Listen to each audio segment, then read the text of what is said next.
Сиз көрүп баштаган BBC Лондон саламатсыздарбы? Дүйнөдөгү соңку жаңылыктар менен тааныштырып, Кубат Касымбеков.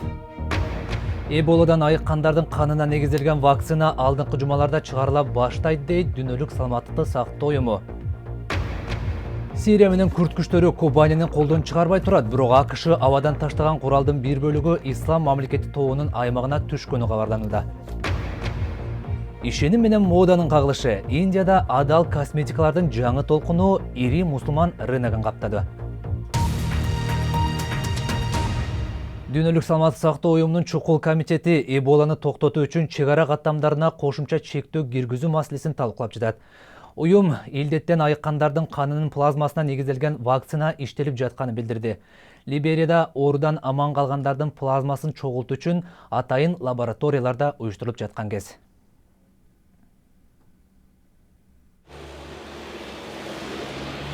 Сьерра-Леоненин баш калаасы Фритаундан жарым саат алыстыкта жайгашкан шаарда Эбола илдетинин кесепети көзгө урунат.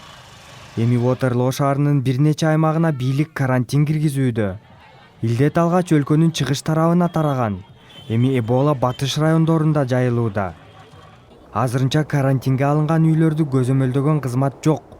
Демек илдетти жуктургандар шаарга чыгып, башка тургундарды коркунучка алып келүүдө. Бирок Либерияда Эболага каршы күрөштө үмүт бар.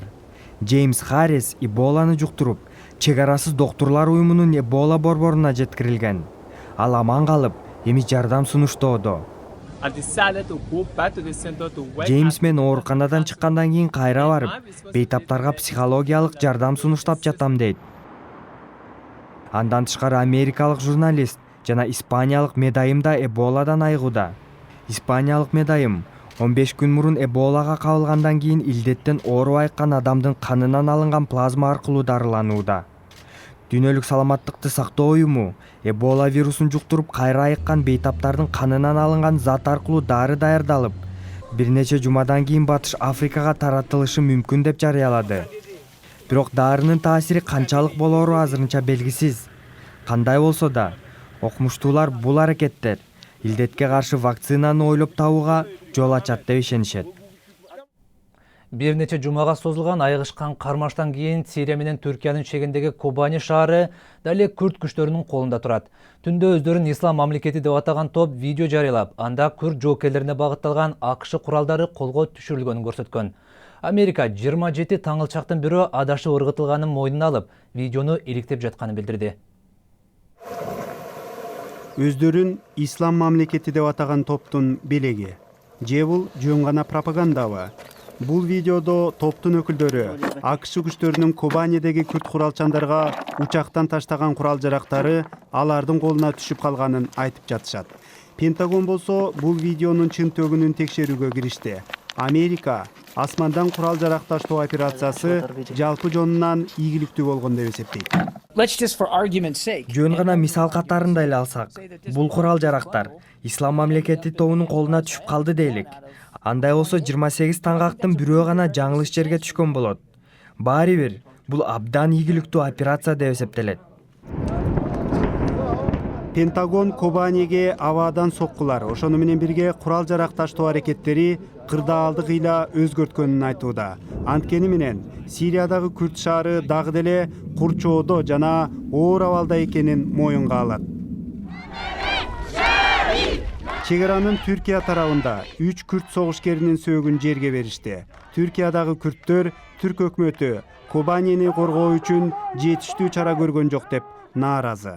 Иракта болсо күрд парламенти согуш жүрүп жаткан аймакка кошумча күч жөнөтүү маселесин талкууламакчы. Ал эми Перси булуңунда Канаданын аскери учагы асманга көтөрүлдү. Бул Ирактагы Ислам мамлекети тобунун коркунучуна каршы өнөктүктүн уландысы. Ага кошумча коалициянын иш аракеттерин көзөмөлдөгөн АКШ генералы Лондон, Париж жана Перси өлкөлөрүндө кеңешме өткөрөт. Түркиянын чек арасы күрд качкындарына жык-жыймат болгон. Кобания үчүн айыгышкан салгылашуулар уланып жатат. Ислам мамлекети тобунун дүрбөлөңү дагы көпкө чейин созулчудай түрү бар. Эми BBC-нин алдыңкы саптагы башка жаңылыктары. Оттавадагы Канада парламенти жакын жерде бир аскер окко учкандан кийин курчоого алынды. Чабуулчу парламенттин ичине качып киргени, имараттын ичинде да атышуу болгону кабарланууда. Жакын жерде жашагандарга терезе чатырлардан алыс болуу буйругу берилди. 2 күн мурда эле Квебек шаарында бир адам машинасы менен 2 аскерди сүзүп кетип, кийин ал полициянын огунан каза тапкан болчу. Гонконгдо демократиячыл активисттер аймактын лидеринин жакырлар тууралуу сөзүнө нааразылык билдирип, анын расмий резиденциясына жүрүш жашашты. Лонг Чен Ин өз интервьюсунда кедейлерге добуш берүү укугун берүү жакшы идея болбогонун айткандай. Демонстранттар 3 жумадан бери Гонконгдун кийинки лидери эркин шайланышын талап кылышууда. Түштүк Корея коңшусу Түндүк Кореянын чегине жакын жердеги Рождество балатысына окшошкон металл мунараны бузуп салды. 20 метрлик мунара жыл сайын кооздолуп, үстүнө чоң крест коюлчу. Муну Кудайга ишенбеген Түндүк Корея чагымчыл деп мүнөздөп келген. Коргоо министрлиги мунара коопсуздуктан улам бузулганын, Пхеньянга эч тиешеси жоктугун айтты. Индияда дүйнөдөгү экинчи эң чоң мусулман коомчулугу жашайт жана бул өлкөдө барган сайын керектөө көбөйүүдө. Буга чейин ислам динин тутунган айымдар косметика колдонордо ишенимге туура келген продуктыларды таба албай убара болушчу. Эми абал өзгөрө баштагандай. Айымдар косметиканы кылдат тандашат. Бирок Индиядагы бул кардарлар өзгөчөлөнүүдө. Алар биринчи жолу мусулмандарга ылайыкташкан адал косметикасын колдонууда. Эже-сиңдилер Индияда буга талап бар экенин байкап, 4 апта мурун косметика дүкөнүн ачышкан. Көбүнесе косметикаларда ислам дининде тыюу салынган алкоголь жана жаныбардан алынган кошулмалар бар. Бизге мусулман жана башка диндеги кардарлар келет. Биздин косметика тек гана адал эмес, ага жаныбардын калдыктары да кошулбайт. Адал косметика тармагы тез өнүгүп, азыр $8 миллиард бааланууда. Малайзия, Индонезия жана Пакистандын орто катмарындагы тургундар да бул косметиканы талап кылышууда. Бирок азырынча адал косметиканын бирдиктүү стандарты жок.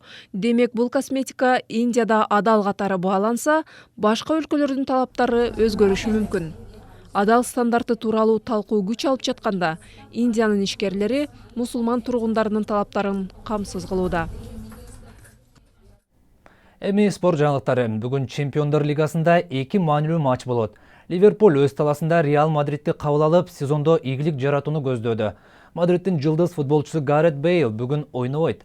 Арсенал болсо Андерлехт менен беттеште жаш дарбазачысына үмүт артууда. Команданын биринчи дарбазачысы оюндан четтетилип, экинчиси жаракат алгандыктан намысты Эмилиано Мартинес коргомокчу. Манчестер Ситинин ЦСКА менен кече Москвадагы беттешинде стадионго кирүүгө кимге уруксат берилди деген суроолор жаралууда. Орусиялык клуб расисттик чакырыктары баштаган эреже бузууларынан улам жабык стадиондо ойноо жазасын алган. Буга карабай айрым күйөрмандар 2-2 менен аяктаган оюнду көрө алышты. Кече Бавария Романы 7-1 менен, Барселона Аяксты 3-1 менен утуп алды. Сингапурда өтүп жаткан айымдар арасындагы теннис мелдеши өтө чоң өкүнүч менен коштолду. Румыниялык Симона Халеп дүйнө биринчиси Серена Уильямсты 2 айланпада 6-0, 6-2 менен утуп алды. Бул Халеп жарым финалга чыгат дегенди билдирет. Уильямс болсо кызыл топтон чыгыш үчүн акыркы айланма беттеште Ижени Бушарды утушу керек болот. Жаңылыктардын соңунда Украинанын Донецк шаарында капыстан келген кырсыктан аман калган кыздын окуясы. Шахтер Донецк футбол клубунун стадионундагы көзөмөл камерасы тартып калган бул тасма кечеки аткылоодон кийин стадиондун айнек фасады кулап түшкөнүн көрсөтүүдө. Тилекке жараша урандылар дээрлик таманынын алдына түшкөнүнө карабастан, кадрдагы кыз олуттуу жаракат албай кырсыктан аман эсен кутулду. Дал ушул жолду кыздын баянын жана башка жаңылыктарыбызды интернет сайтыбыздан таба аласыз. Биздин дарек bbc-kыргыз.com сайтыбыздан жаңылыктарды окуп, радиобуздагы угууга мүмкүнчүлүк бар. Ошондой эле бизди Facebook, Twitter жана YouTube'дан BBC Кыргыз деп издеңиз. Жаңылыктар менен тааныштырган Кубат Касымбеков. Саламатта туруңуздар.